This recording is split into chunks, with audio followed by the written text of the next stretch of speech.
Welcome to my How Healthy Are You weekly educational podcast. My name is Dr. Thomas Brewer. I'm a PhD chemist and nutritional blood microscopist. Today is March 21st, 2022, and this is podcast number 119, which, as I mentioned last week, for those of you that were on the call, it will be on brain supplements. So this is a very important topic. It's tied into longevity. It's actually true that you can reverse brain shrinkage, and the brain does shrink with age, and that's what I'll be talking about in this podcast. Now, stress is a very large contributor to aging and also to brain shrinkage.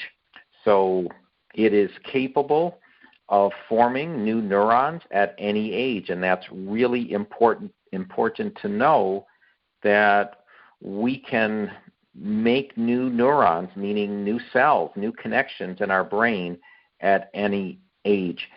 One of the big factors in doing so is to keep improving your environment. So the environment would be foods we eat, which is essentially chemistry, sounds that we hear, and also bad stressors, which tend to be sounds of something that we're interpreting with our brain. Now, one thing I talked about previously, but I wanted to go in a little more, is the benefit of infrared light.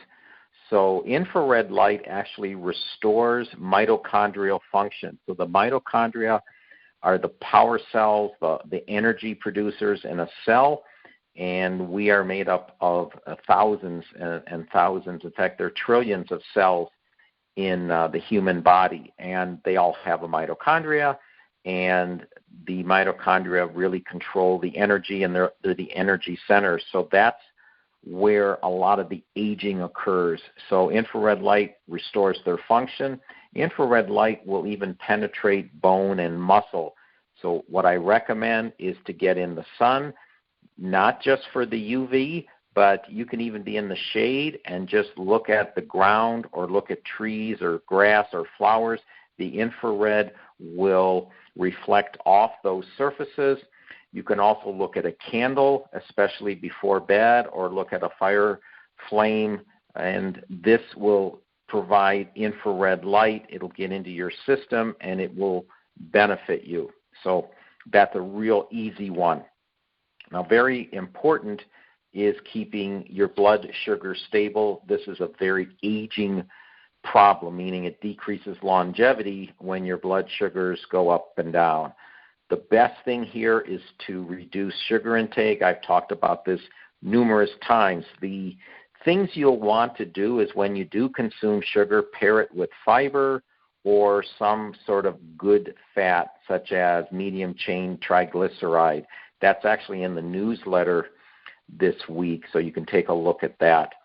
Now, if food causes inflammation, which all the bad foods do, it hurts our brain. And the research calls Alzheimer's, which is this food causing inflammation, it's sometimes referred to as type 3 diabetes. So normally we hear about type 1 and type 2, but if your brain is being damaged and you develop Alzheimer's, a lot of it can be linked as a form of diabetes. So something we want chemically, it's known as insulin degrading enzyme. The acronym is IDE. It's really important because what it does is it breaks down insulin, and it also destroys plaques in our brain. So these are two great things.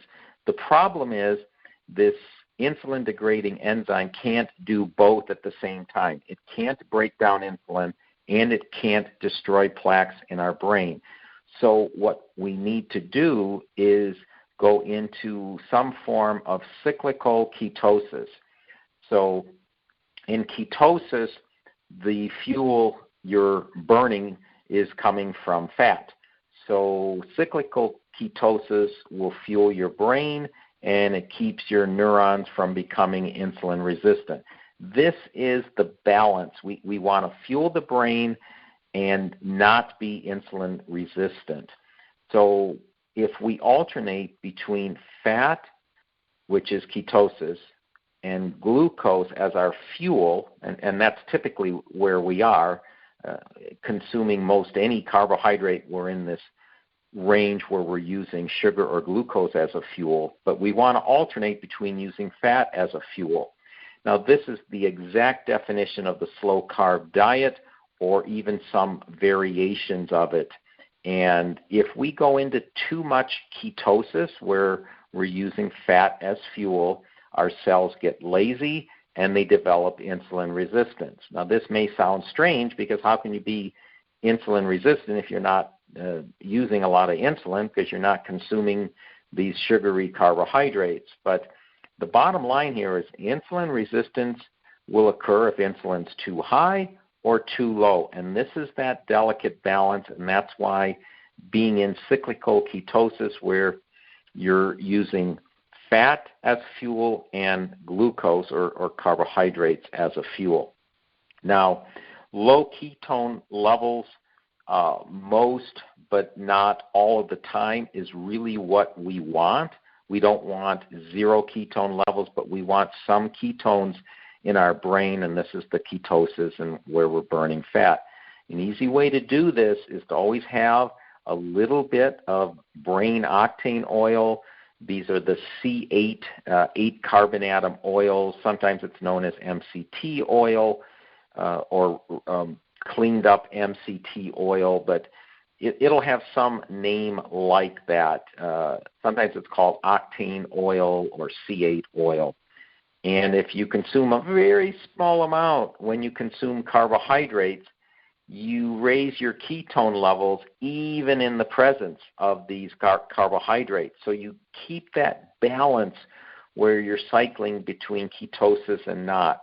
We want our cells to be prepared to burn glucose or fat. And so this is optimum for the brain, because then we don't, or we're able to utilize this insulin degrading enzyme to break down insulin and destroy plaque. So we always want to switch back and forth. If we stay in one place, we end up with insulin resistance, which is diabetes, and that's a problem. Now, there's also things you can do to enhance your brain, and that was really the title of this, is brain supplements. So these are cognitive enhancers. We want to reduce cognitive degeneration. That's just the value of our memory and brain as we age. So we don't want it to degenerate as we age. Sometimes these are known as nootropics or smart drugs. There are many of them. I'm only going to provide 3 of them, but I noticed that these 3 are quite easy, and you get a lot of bang for the dollar. The first, it's very hard to believe this, but it's extremely low dose nicotine. So I'm not talking about smoking a cigarette. There's many chemicals in cigarettes. Only one of them is nicotine. So if you could just get nicotine without all of the other additives, and there's, I believe, 100 additives or so in a cigarette, and they're all bad. They're all dangerous chemicals at an extremely low dose. So this would be about 5 to 10% of the nicotine in one cigarette. So it would be somewhere between a 10th and a 20th of a cigarette without smoking the cigarettes, right? So nicotine's actually a smart drug or a nootropic. If you can get it all by itself, it grows new mitochondria. That's exactly what we want, is to grow new mitochondria. Now, the other thing we can do that grows new mitochondria is exercise. And that's why sometimes there's this link between people stopping smoking and then they start gaining weight. It's the same thing to our bodies. We grow new mitochondria with a small amount of nicotine. So this dosage would be around 1 milligram a day. You want to be past the age of 25, meaning you want to have a fully developed brain before doing this. What I recommend is a spray, a gum, or a lozenge, and that should do the job. The second cognitive enhancer or nootropic or smart drug isn't even a drug. It's coenzyme Q10. Probably familiar with this. It also helps the mitochondria produce energy, which is their function. Now, statin drugs reduce our coenzyme Q10 levels. So if you're taking a statin drug, make sure you supplement with coenzyme Q10. You can always just take the Metabolic Complete. It has standardized coenzyme Q10, and it's something I recommend you take regardless of taking statins or not, because it's very good for longevity because your mitochondria produce more energy. So it's an easy supplement for longevity is coenzyme Q10. What you'd want is a dosage of 50 to 100 milligrams a day, and that's the standard dosage for the Metabolic Complete. It's 2 Metabolic Complete a day. The third cognitive enhancer or nootropic, and again, it turns out to be more of a supplement, is curcumin, which is very well known, and it's found in turmeric, and it improves memory, it improves attention, and of course it's an antioxidant, so it's an anti-inflammatory. It's often used for inflammation and inflammatory pain.